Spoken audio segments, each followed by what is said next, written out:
We are on. Hi, I'm John Toohey. This is my writer spot, and I'm joined today. I'm going to go over this. Camillus, did I pronounce it correctly? Yes, you did. Camillus Robbins. He's new with us. You're a writer. You have your MFA, as I do, right, in writing. Yes, sir. Yes, sir. And you're a pretty good historian, and you're also a podcaster. Right. I work with a podcast, Gangland Wire, and I do a lot of writing for a outfit mob themed, and historically I've done other things, but recently this is what I've been working on. I'm glad to be here. Outside of Chicago. Yes. Yeah. I've been in Chicago for 12 years, and prior to that I did some writing in Virginia. Yeah. And also, of course, Frank Maritote. Hello, Frank. Hi, how are you? I got it right, didn't I? Maritote. Yes. Well, Whitaker. Try again. Paul Wickham, former There we are. Yeah, who is now in Dixon, Illinois. Should I add something to that? But you prosecuted quite a few bad guys in Chicago in your time there. Well, I prosecuted a lot of bad guys.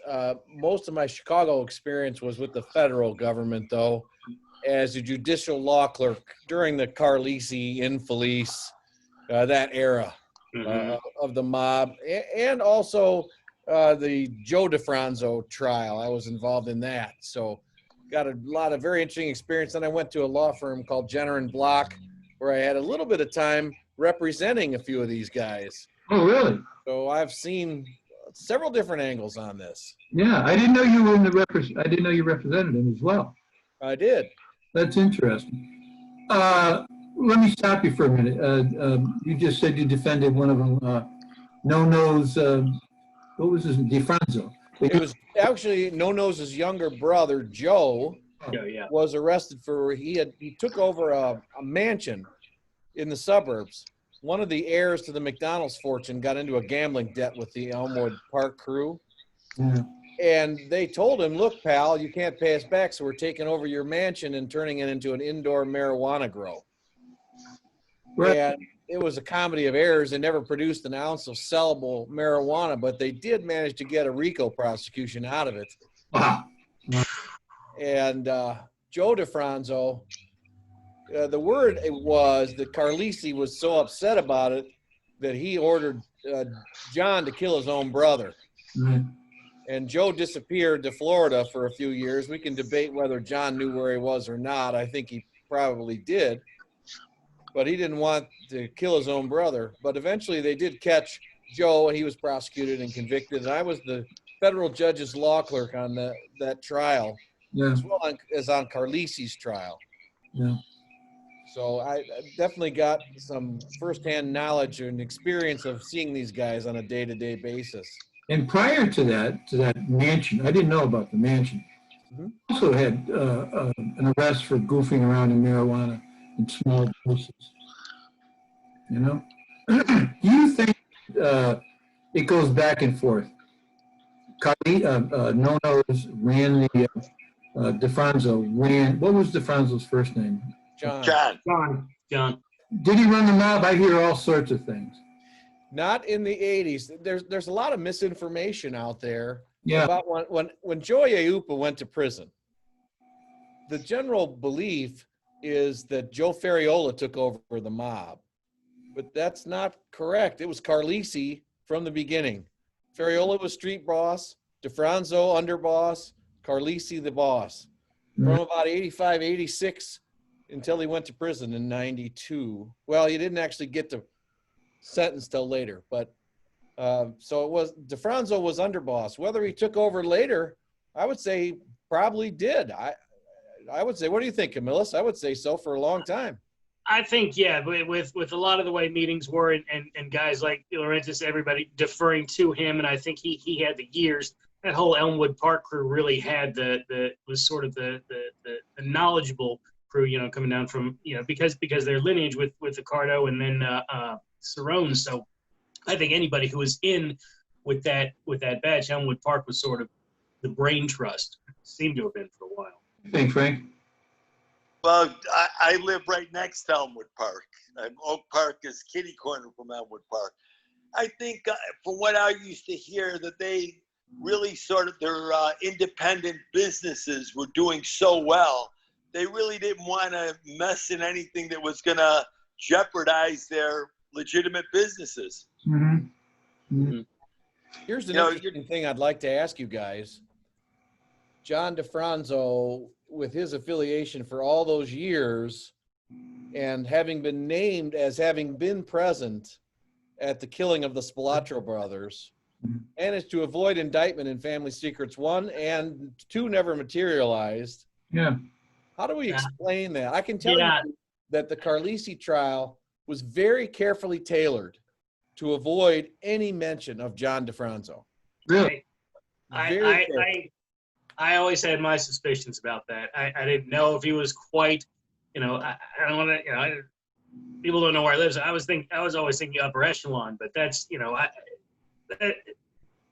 like you said, he was known to be at the Spilatros. He was known throughout the years, but he sort of escaped prosecution. I mean, I think that he could have, there would have had to be some federal assistance in that. Am I barking up the wrong tree?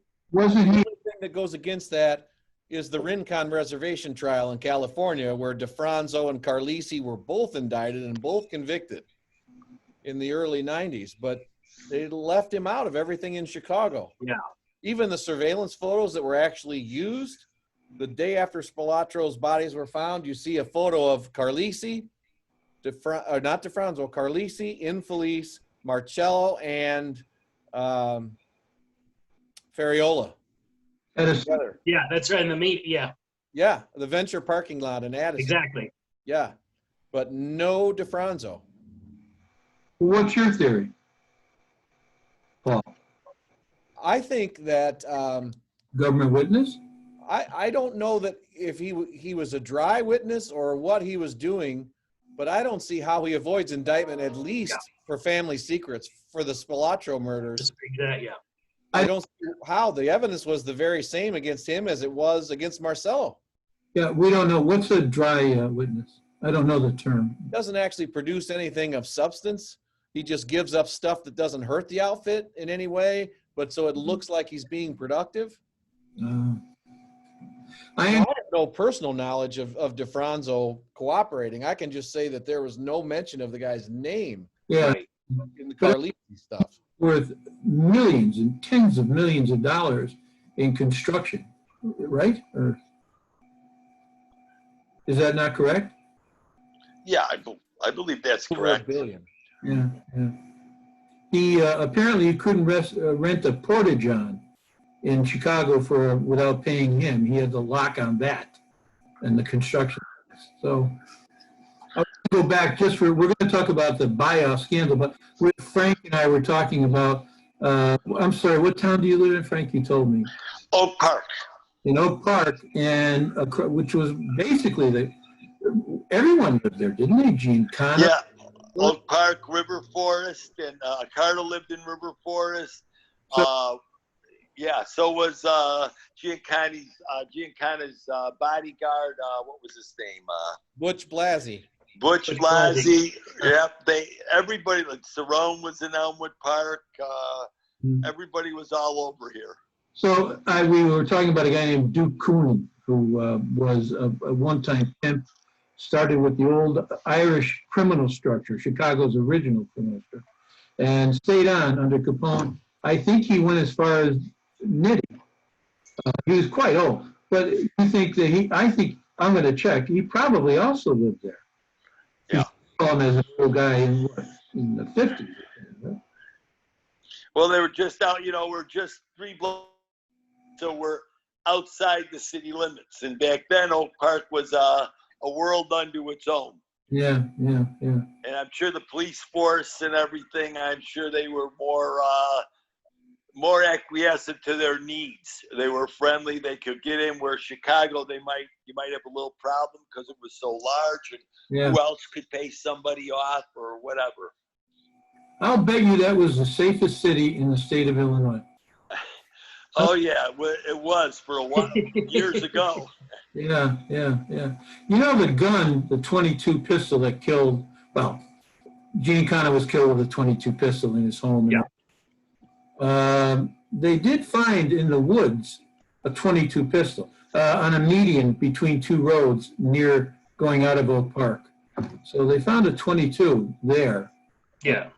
I think it's really interesting because Spilatro used a .22, but the cop to me, Giancana never would have opened his door to someone like Spilatro or Spilatro. Well, not only that, but Spilatro just lived not far away. Isn't that right, guys? Oh, yeah. He lived a couple blocks away, very close. He could have run over there. He was so close. Maybe. But of course, the reason I bring it up is he had a fondness for killing people with .22s. There was a place out of Miami that they were getting. You're exactly right. There's all throughout the 70s. You see these 22 murders and guys. Everybody was being killed with a .22. Cerrone was half the country was getting guns out of a little shop in Miami. All those guns tend to be traced back to a little gun shop in Miami, and that was really that seems to be where every gun that I've ever read about and traced down that they located came out of this same little shop in Miami. And then there's some discussion between Fradiano and Bump and Cero talking about, we've got a place in Miami where they can get you whatever you need. Oh, really? That seems to be that seems to be the nationwide hookup to little gun shop in Miami. And just Bump and Cero, you can go to the corner. He was making a phone call near a grocery store. That's still there, believe it, the phone booth where he was making a call when they blew him away. Sort of. Well, Sam DiStefano was killed right across the street from Oak Park, Elmwood Park, and he was shot with a rifle at close range. I think they blew his arm off or something. Yeah. His brother, it was supposed to be Spilatro because Spilatro had the restaurant, Hoagie's Pub, right around the corner from where he was killed, and they think that Spilatro ran over there and then ran back, but it was also his brother Mario. Two of them, yeah. Mario. Yeah. It was a hell of a family. Sam killed one brother, and then Mario, his brother, killed him. A lot of animosity between those brothers. Jeez. Frank? Yeah. The DiStefano brothers. Know him? Did you know? Did you know him? No, I did not. No. No. He was way. I was a youngster, and you know what? My mother wouldn't let me associate with anybody that was. I never did. I wasn't brought up to. My mother. I lived here. My mother, my grandmother. I never got in trouble, and I never associated with anybody like that. We had a couple names in the phone book, like Chucky English, but who had been a friend of my father's, but we never called. And I went to Notre Dame. I never crossed the line. He kind of called him Doc, I think, didn't he? Called. I heard that one. Yeah, that's what I heard. Yeah, they blew him away in his garage. Yep. They drove up in the alley and they got him in the garage. Yeah. I heard he was crazier than a day is long. Yeah. I know people that had gone to him to intercede, and he, when people owed him money and other people went to intercede, and he wouldn't hear anything. He was ruthless, and there's terrible stories about him him having someone sleep with his wife in front of him. He was just, yeah. I mean, that's. But if you notice something, and I was thinking about this today, those like Giancana and also they were all born here. Yeah. You never saw the old timers that came from another country, that came from Italy, coming here, running into prohibition. Okay, prostitution was in Italy, it was here, it was everywhere. Some of them dealt in it, and I think that was too early for drugs. But that Capone era thing, you were opening up prohibition, and it was like giving food to a starving lion, and it was completely different. Were they ruthless? Yes, but I don't think they were sick and perverted like that. The story by Romer, have you guys read that story? Oh yeah, I love it. Yeah. Drove some poor black man was walking home with a lunchbox, and this lunatic jumped out, forced the guy to drive his car, and then forced his wife to do a sex act, and then paid the guy and drove him back. I mean, whoa. Yeah, I think that's a true story. The guy actually reported it to the police. Yeah, isn't that amazing? So that I was reported to the police, but You know, I spoke to Romer once on the telephone, and I wanted to know if he had any information, but he came in after my father. I was just curious, but I think he went to Notre Dame and his son went to Notre Dame too. That's correct. Yeah, Yes. he was a friend of mine. He was a great guy. Yes, very nice man, very polite and welcoming on the phone. He really was. He was a pen pal of mine for a few years. When I was doing the Carlisi trial, he gave me a little bit of background and really enjoyed getting to know him. there was another side of him. I heard he could be an intimidator, that he would go to the FBI Academy over in Virginia and force a volunteer to come into the ring. He had been a semi-pro boxer, I think. Yeah, he was a Golden Gloves champ, I think, at Notre Dame. Yeah, there's two sides of that guy. On the other hand, he had a lot of guts. You know, he was there. He was like the fellow who ran the Crime Commission originally. Brave. Virgil Peterson. Virgil Peterson, a brave guy. You know, if they had taken Virgil Peterson, let me explain firstly. The Chicago Crime Commission is a private organization funded by Chicago businesses, but they took it on their own to fight the mob. Virgil Peterson was the chief investigator. If they had killed him, it wouldn't have been a big deal. You know, Right. they had reason to kill him, but this wouldn't have been a federal offense. You know, so they're brave people, I think. You know? Yeah. I heard Red Wilmette described as a brave man today. Someone mentioned that. Well, I think it'd be pretty scary to sit there and record the German. Frank the German. Yeah. I spoke to, in fact, Red and I talked about this, a black Illinois undercover cop, and for the state of Illinois, he was black, and that he was talking with the German, and boy, we'll talk about that when Red comes on tomorrow. Going back, DeStefano worked in Hollywood for a little while. He had one of his jobs. He and a couple other guys, when they went on the run, they got jobs in the stage workers union. They needed a place to hide out, and so they were given jobs. I can't imagine DeStefano out in Los Angeles, but in Hollywood. But I know. Hey, Camillus, let me ask you something. We'll go for a second to the Bioff Browne scandal. Let me just tell our listeners, Bioff was a pimp, and Browne was also a pimp. So they were open to just about anything.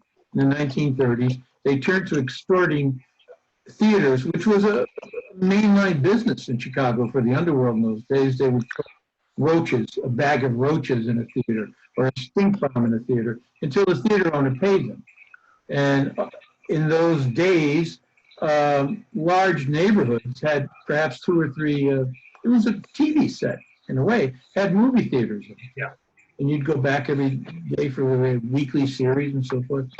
So they would shake these guys down, and it dawned on them, maybe we should just shake down one of the chains. So faster and better. But in it, we'll get to that in a minute, but in it, you reminded me yesterday, the murder of, what was her name? Carey. Yeah, Nick Turcella's main squeeze. She was murdered horribly by I thought it was Caifano is what I heard, but it was a terrible murder. I heard also that Tony Accardo had a hand in it. Really? Yeah. So they tied her. She was Turcella's girlfriend, and then she also she worked at his casino. But this stemmed from the Bioff thing. I mean, yes. And she may have known where the money was, right? Yeah, and she and she and Nikki, they may have gone back and forth to Switzerland, but I know that she was really tight in with Nikki Dean's business, and He and Sorella are the same people. right, yeah, Nikki Dean Sorella, yeah, Turcella, and when he was also brought in on that, and I think that there may have been some fear he was going to talk. He was eventually sent out. So she was one of the first main public women sent a message. They sent a message by taking her out. Just to be clear, Turcella was brought into the Bioff scandal trial with Yes. Paul Ricca and just your dad.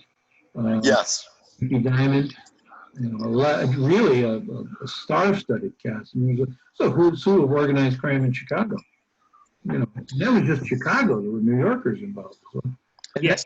You're right. That is probably why they murdered her, to send a message to him to don't talk.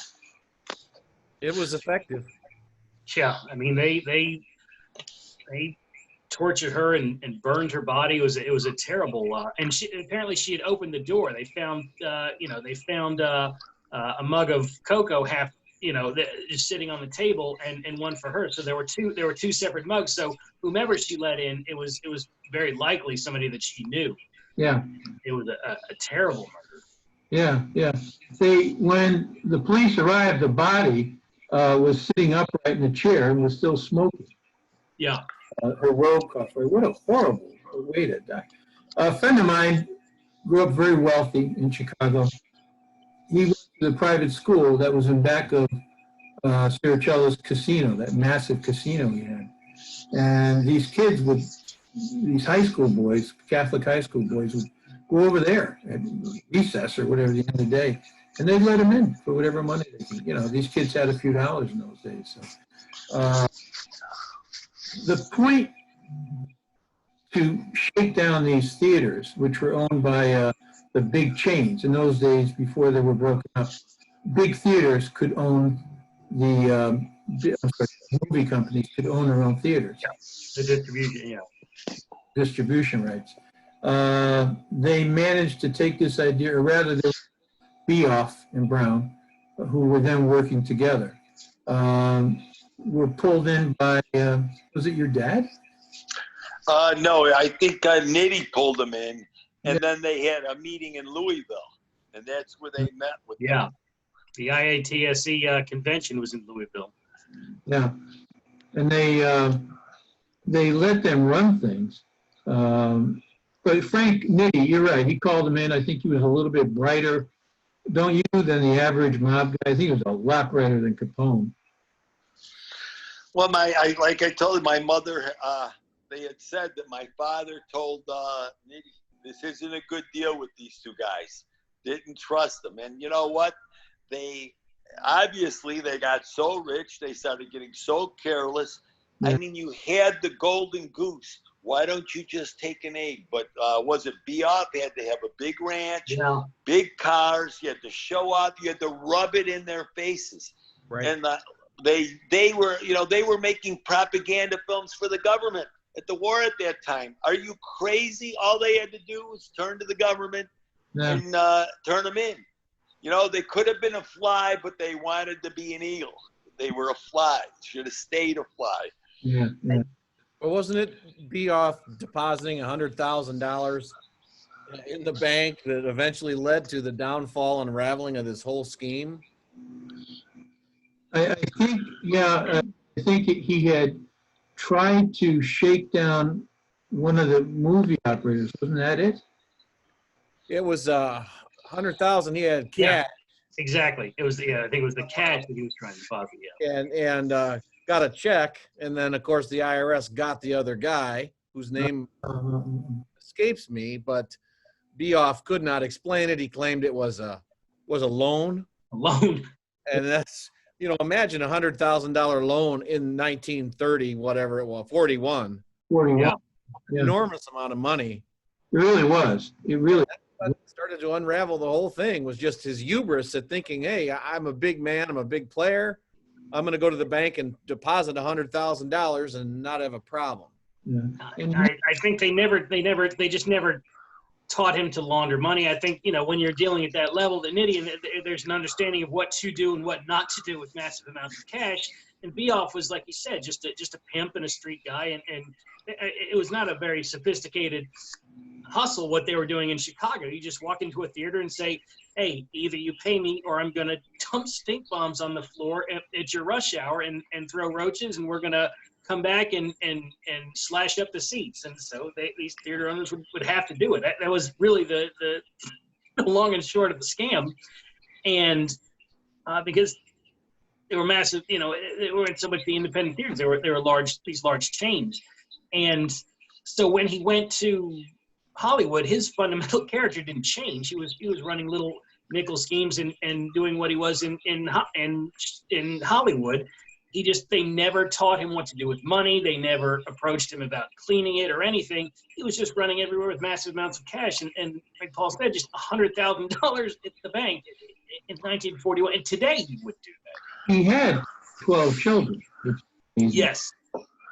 Frank, he had so much money. He bought a house with a kidney-shaped pool, which was rare in 1938. He didn't like it, so he had one built in a heart shape for him and his wife. I mean, that's how much money, to your point, how much money this guy had. Nitti was also pocketing some of the cash that he was supposed to be distributing. Oh, yeah. And hence the reason he was murdered. He held out, and he was drinking more and more and more with the death of his wife a few years before. Nitti was terrified of prison, terrified. And I think in one snap, he was on the tracks. What do you do if you're sitting there and Ricca and Accardo tell you you're taking the fall, or we're going to take you down? Yeah. I can't think of two scarier guys to tell me that. Yeah. But I also heard that they blamed him for the deal going bad. It was his fault. They were all going away, and they had told him, either you kill yourself or we're going to do it, because they were you had everybody in jail at that time. Everybody was upset. Yeah. It was Nitti who invited these guys into his home, Bioff and Browne, when they were proposing the scam. He had people meet at his house. I mean, Lepke Burkhalter was in from New York to represent Charlie Luciano in this meeting at Nitti's home. And that was how Bioff was able to testify against basically Ricca and Chella and Maritote, because they were all in this meeting, and Campagna, and they were in this meeting talking to now Curly Humphreys was in prison at the time, so he was sort of spared from these initial meetings. He never met with Browne and Bioff, but it was Nitti who brought the scam to them. He thought they could clear $1 million a year by taking over the union, the theater workers union, and then threatening and then basically selling labor security to the big studios. Right. And Nitti brought them in. It was his scheme. So when it came time to pay the piper, Nitti's argument was, I think, that it was a conspiracy charge, and so they were all going away. But that did not appease Ricca and Accardo and guys like Curly Humphreys. So Frank was on the hook. The thing about it that's kind of ironic is the studios welcomed the outfit. Yes. In their takeover, because as long as the outfit was in charge, they didn't have to pay a going wage. Yeah. They paid the outfit a little bit, but not what it would have been compared had the union members demanded their rightful wages. Yeah. So they welcomed them with open arms, and it wound up really screwing them in the end once the outfit took over IATSE. Yeah, the CIO had just formed, from a historical standpoint, and you had the major strike on studios in 1933, I think, and they slashed everybody's pay by half. So there had already been a major strike, and that was how the mob sort of broke the IATSE. But you had, the CIO had just been formed, and you had these massive labor organizations growing. And the studio certainly didn't want profit sharing or anything like that. So if you can get the outfit and pay them a little bit of cash on the top, then it's certainly much better than a long-term the benefits and wages that would have increased for the theater workers. So I think you're exactly right. I think John Roselli was on the front lines of those strikes when they got violent. Roselli, they brought him in, to break it up. Paid goons to break it up.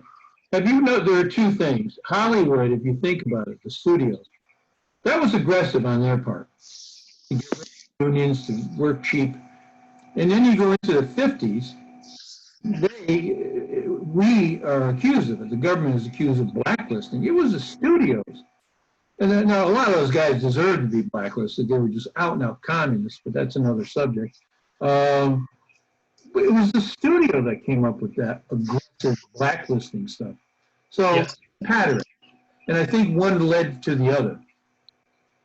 You know what I'm saying? The results from the Bioff scandal, what they got away with, led into the blacklisting to some degree. Also, I was going to say, isn't it interesting how Chicago gets rid of its bosses, when, like really dirty toilet paper when they're done? Look what they did to Giancana. I mean, it was completely uncalled for. Nitti was basically told, go die. Capone was cut out to die, too. It's like a pattern with these people. I think Ricca are one of the few that survived. I think countrywide, you see quite a few bosses. You know, they're basically expunged, and that goes back to during Prohibition. All the young guys killed all the bosses. The next generation came in, and you see a lot of bosses in the 70s in New York. So I think that's just part of, you don't have most guys, a long retirement is rare. You can die of natural causes, but you're going to work right up to the end.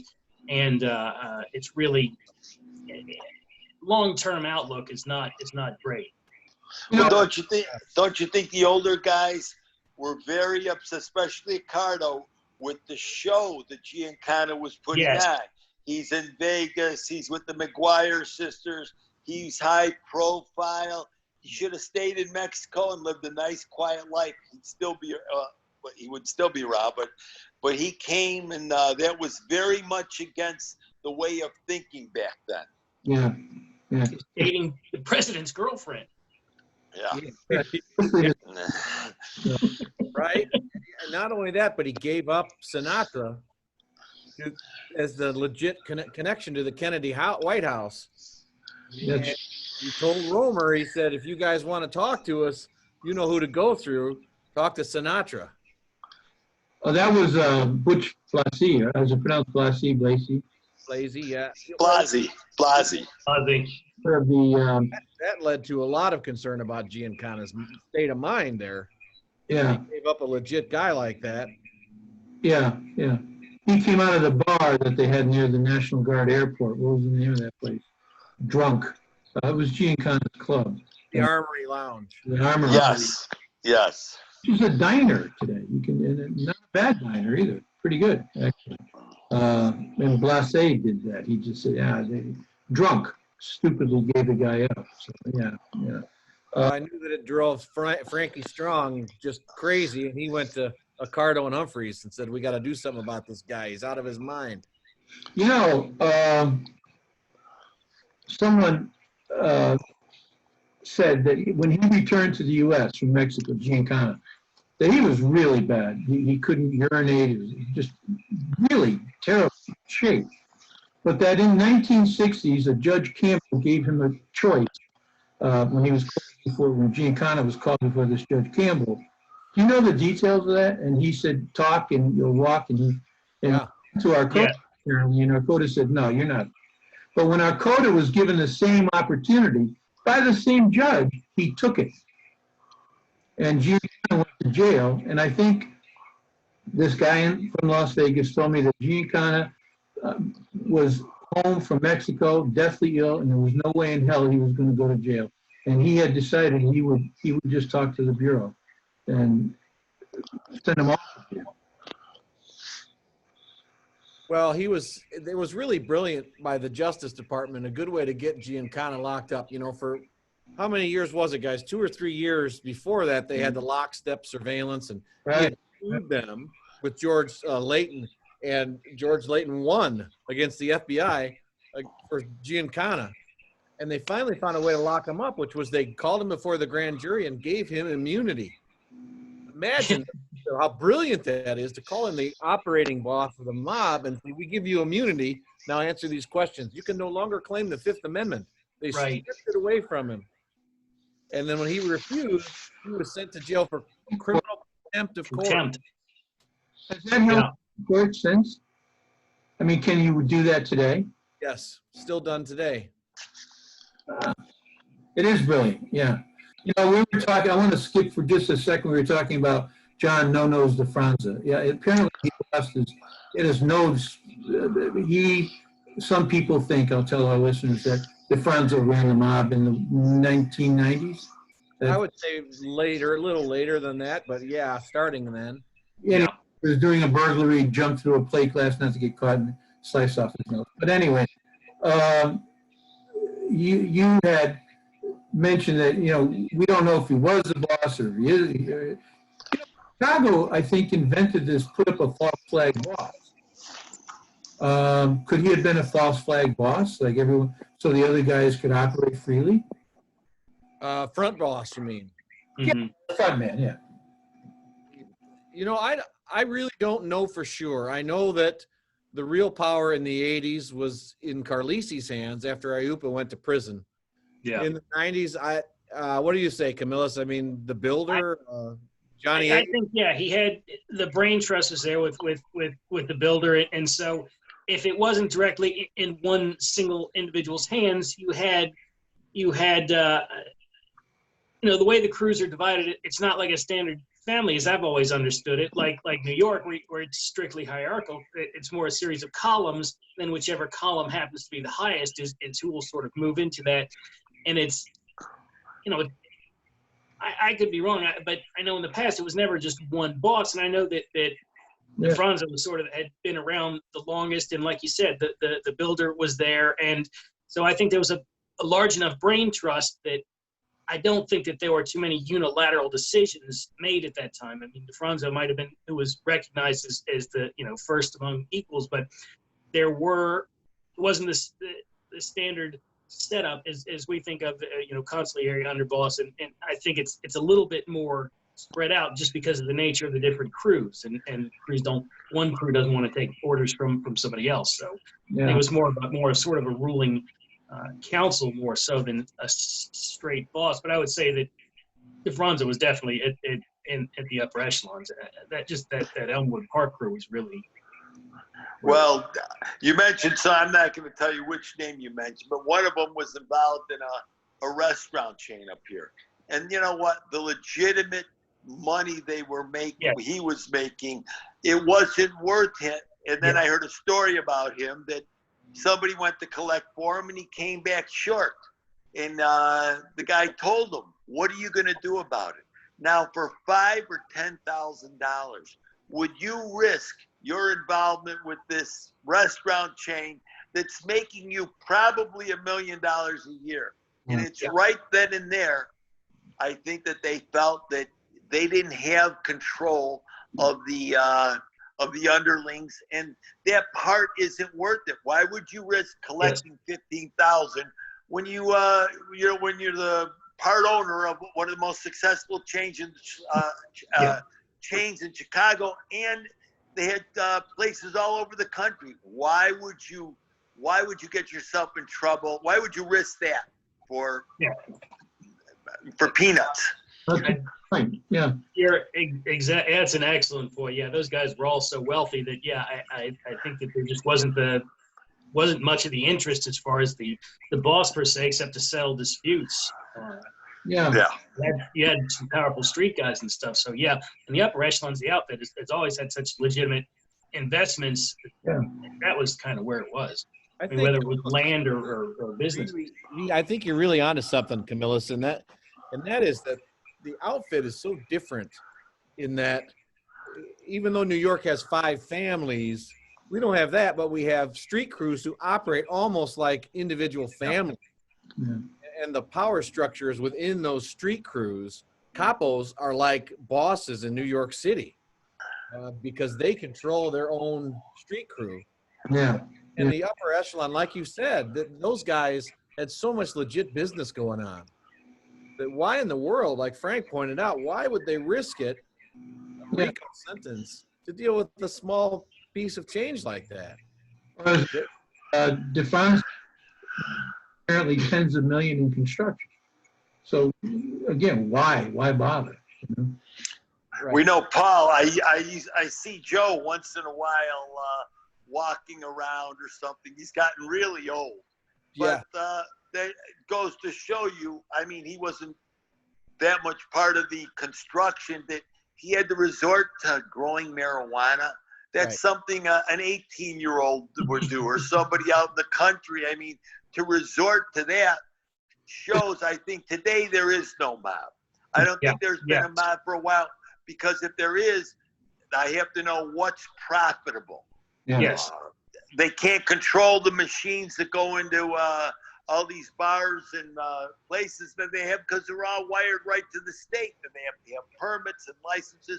What do they have? Loan sharking? That's long gone. Yeah. What do they have? Prohibition? They have no money maker. Yeah, you're right. Yeah. Well, they really don't. You're right. I mean, there's still some labor racketeering that goes on, some call girls, drugs, depending on what your feeling is on the outfit's involvement in that. I don't see it, you know, I don't see the drug thing, and maybe I'm blind. I don't see the drug thing because look at your competition. You're going to go against the Colombians, the Latin Kings, the black gangs from the South Side. We don't have that kind. The Italians don't have that kind of muscle. They can't compete with them, and they can't offer political protection. Those days are long gone. And some of these gangs, the Blackstone Rangers is one. The black, they number in the tens of thousands. Yes. All across the U.S. Is it M16? The MS-13. MS-13. I mean, they're everywhere in the U.S. Well, they're not in Chicago that much. I talked to my daughter's a policeman, and I was talking to somebody on the gang unit. The Latin Kings are not letting M13 in Chicago. It's there. We have 100,000 gang members here. Yeah. So, you know, they have enough force and power, and they're already situated here. But isn't it funny how history repeats itself? Yeah. Well, every ethnic gang, ethnic group, rather. I was told that the Chicago mob was, although they have a reputation as wild street shooters, actually murders weren't, they had to get sanctioned, and they were thought out and so forth. But you compare that to the Chicago mob at its worst, at its most undisciplined. What would that be? When they put a bomb under what's-his-name's daughter's car. Patrick's daughter, Sharon. Yeah. Compare, let's call that the worst stage of the Chicago mob, the least disciplined. Compare that even to any one of the Romanians or the Russian gangs who are just, they kill anybody. They don't care. They killed a patrolman in his car. Do you remember that? Who was guarding a witness. I mean, Chicago just can't compete. And then I've read also that speed, I don't know what the word for speed. Methamphetamine. Yeah.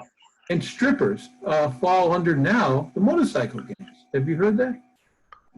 Or the Latin Kings. Yeah. I meant on a national basis, but. Yeah. Oh, yeah.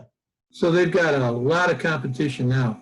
And Chicago operated for the longest time really with no competition to speak of. And we know we go ahead. No, go ahead, Frank. You go ahead. We just had the riots here, or we're having them, whatever. And in Berwyn and Cicero, the Mexicans, they didn't allow anybody to go ahead. But my daughter, who's with the police department, said, Dad, you know why? Because a lot of those businesses they run money through, and they weren't going to have it interrupted by any demonstration. Yeah. So you think it was, an ethnic pride or whatever, but it was an underlying reason why they weren't going to let it happen. Yeah. By the way, Frank, I found that photo that I'm fairly positive is your dad standing outside the Capone soup kitchen. And I've taken it to have it blown up so we can. I looked from what I could see on the. It's him. We found a photo of a Capone soup kitchen. You know how Capone tried to up his image under these soup kitchens. You've heard of that or no? Yes. Yeah. I think he has a pair of spats on during the in front of him. Yeah. It's like, you know, who are you fooling? 4 guys in line waiting for a cup of coffee, and then to the left of the picture, a really, really dapper man with the spats and the hat, and it's Frankie Diamond, our Frank's father. So we'll find out. I'll have it blown up and sent to you. You know, but I think in the end, by the way, on the Bioff thing, they blew him up. Yeah. Sure did. Yeah. And Browne just went back to Chicago, grew old, and died. Absolutely nothing happened to him. But he was the low key of the two. He sure When was. you look at a scheme like this, it's just, you've got the major studios.